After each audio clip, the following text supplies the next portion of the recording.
So in this analysis, I want to look at the positioning of the garrote because I believe that it has some key evidence, key things that we might need to look at and understand more about to try to assess some of the statements being made about the garrote and also see what it can tell us about what JonBenet endured the night of the murder.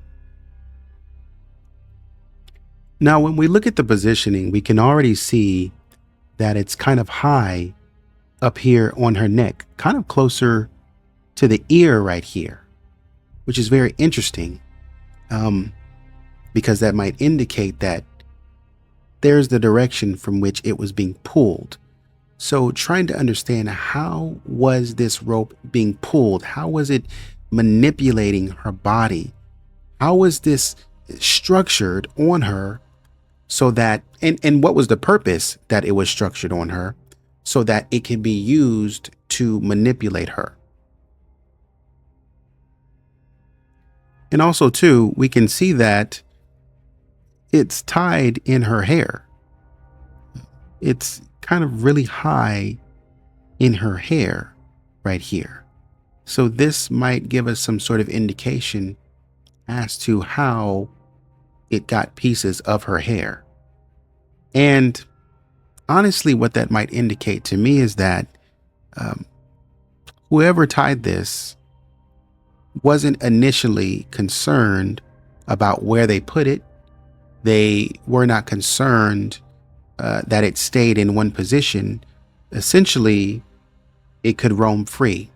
It could do whatever it wanted to do, just as long as it was included as a mechanism to control JonBenet. Here we're kind of seeing it from a different view, but we're seeing that it looks like it's a little bit tighter. And so now we can see the fullness of the effect of the garrote. This wasn't just lightly placed on her. This was put on her and it wasn't loose. It was extremely tight. Now, John made a statement about the tightness of the cord around her hands or her wrists. But what we see here is that not only was it tight on her hands and her wrists, but it was also tight around the head area.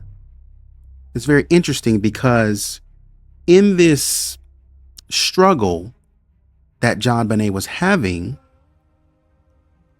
whoever did this was able to tighten it and tighten it to the degree that,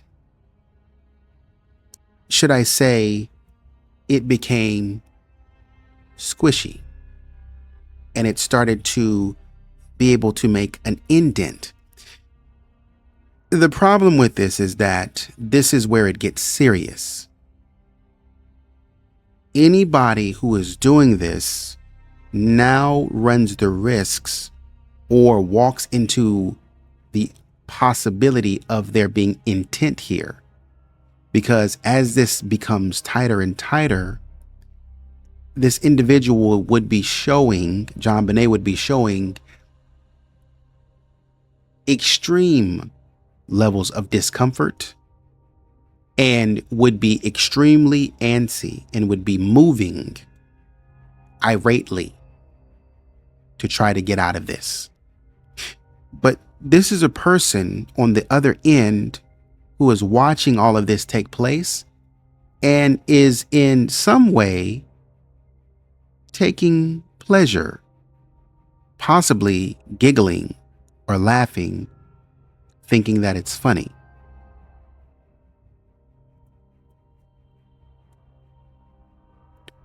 As you can see here, separated from the body or away from the body, a still image of the garrote with pieces of hair.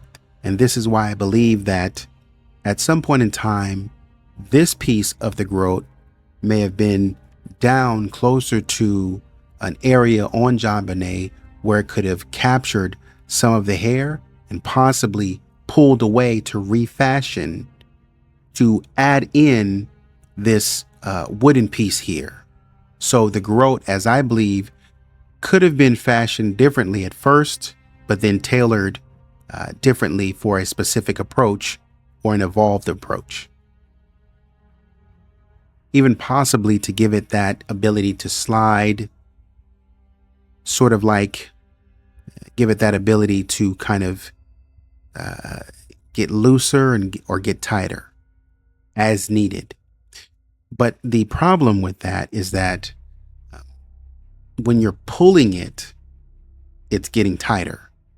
And so when you never let up, wherever you are, the individual that's operating this, wherever they are, they have to be standing some sort of distance, because I think this is about 17 inches. So they have to be standing at some sort of distance in order to keep the pressure. What we see here is that the hair is under the cord. And so as we talked about before, we can see how the hair is able to be wrapped up in the cord. What's funny is that this is blonde hair. The hair from the other cord seems as if it was darker hair, but I could be paying attention to the wrong thing, or I could be misseeing things. But somehow, some way, it looks like the hair color doesn't match. But anyways, as we can see that the hair is under the cord, so whoever did this just kind of slapped it on and said, put this on. Possibly leaning to the idea that, again, whoever did this was somewhat of an amateur in the application. Sure, it's possible that they can make it, but in terms of the application, whoever put this on was an amateur, number one. Number two, whoever put this on was a person who wasn't concerned about any formalities. They didn't need to be. They were just concerned about getting it on as quickly as possible. If I can make an example, it's like on Christmas Day. Some people, you can tell, take really good care to unwrap the presents by not just ripping open the wrapping paper. But some people just rip it open because they're excited and they don't really care about keeping the wrapping paper. So that tells you that there are two different types of people. And so in this case, there's a different kind of person that's applying this garrote to JonBenet. And they're not necessarily concerned with the formalities of putting it on nicely, removing the hair out of the way to get a clean connect to her head region. They're just worried about getting it on. So this might indicate to us that maybe that there was no crazy intent, but it's possible that it was more like a sort of playful kind of intent behind it. From a Candy Rose's website, she noted here that something from the autopsy said that a deep ligature furrow encircles around the entire head region. The width of the furrow varies from 1/8 of an inch to 5/16 of an inch and is horizontal in orientation, right? So it means it's kind of laying flat with a little upward deviation. That means that however this was being applied or administered, it had a little tilt upward, right? So that's important because that tells us the direction of the individual in respect to, or with respect to, JonBenet's position. However this was done, this person was taller or able to pull upward on JonBenet.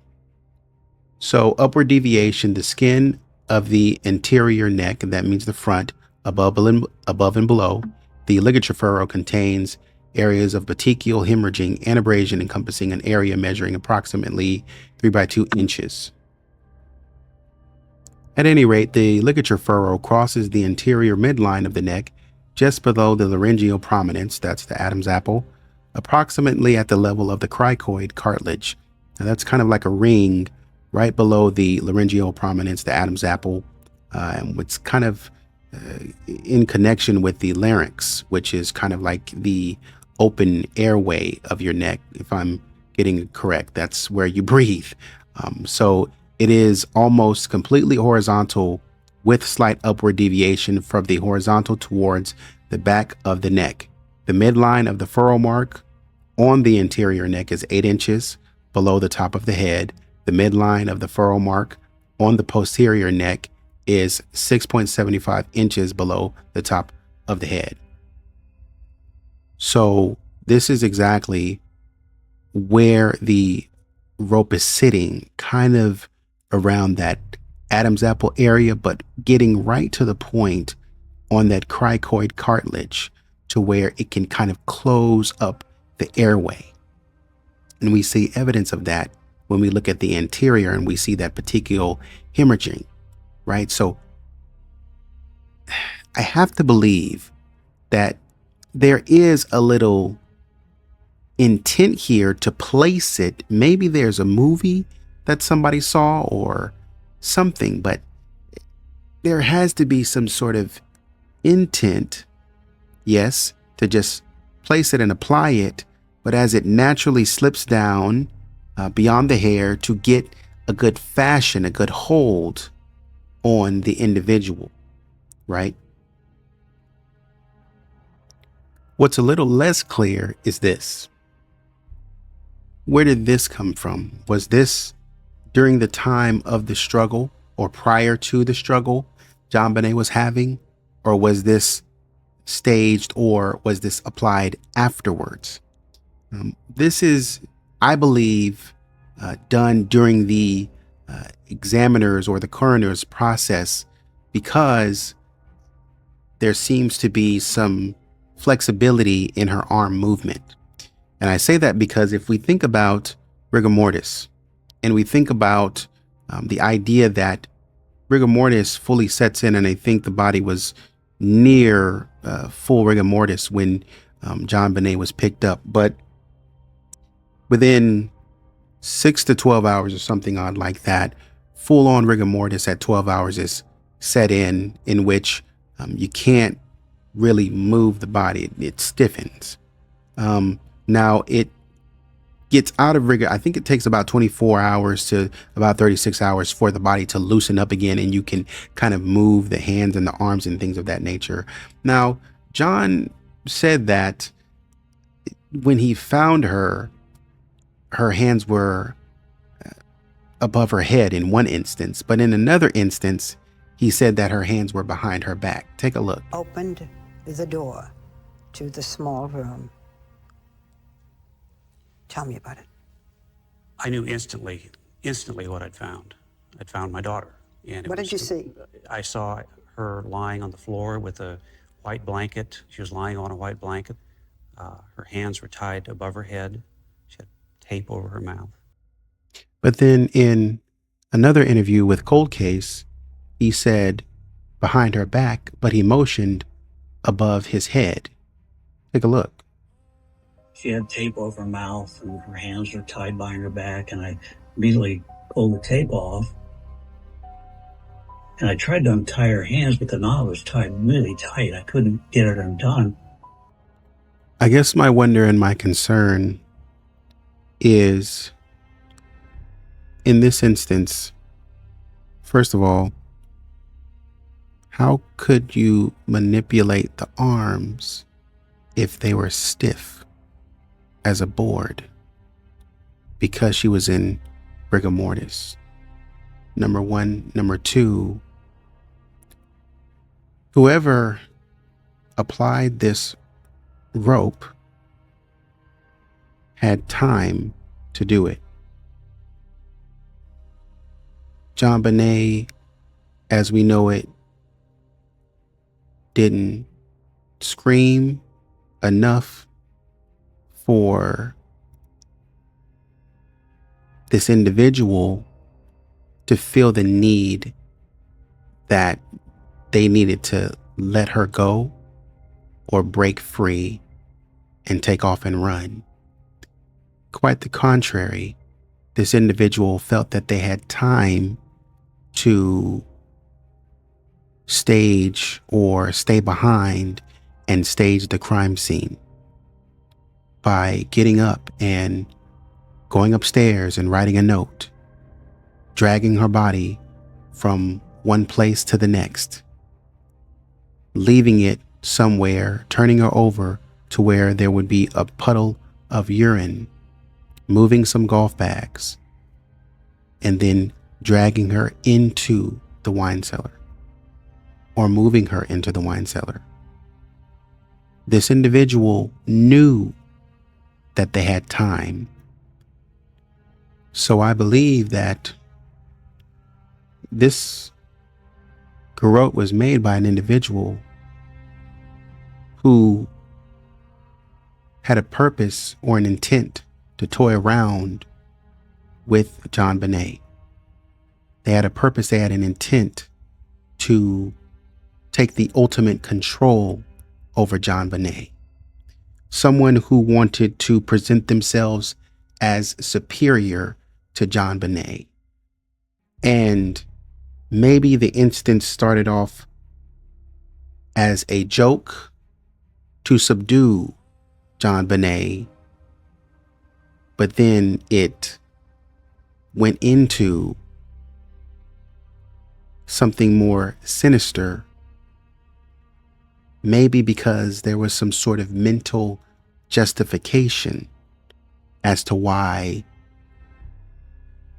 there was a reason to do this. But anyways, these are just my thoughts, my theories. And of course, nothing's concrete just yet, but I just thought that this was interesting. Let me know what you think in the comments. What are your theories? What are your ideas? And until next time, like, share, subscribe. Take care of yourself. Take it easy.